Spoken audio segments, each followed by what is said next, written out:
Regarding national apprenticeship codes and standards, as far as hands-on learning, very limited information on that. I believe it is assumed that that is happening during the on-the-job training hours. So this is kind of a gray area.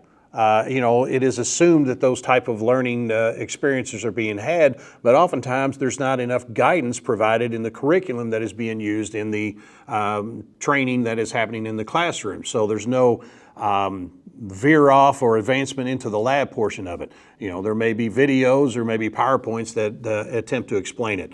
The tangible learning that happens when a student goes into the lab and is actually putting tools in their hands and actually wiring things and seeing things happen, turn on and motors turn on and things like that, that's invaluable. That is what's going to help them remember how to do that. There's nothing worse than being out in the field and working with an apprentice that doesn't seem to have even the core responsibilities down as far as what they need to know when they get out and work in the field.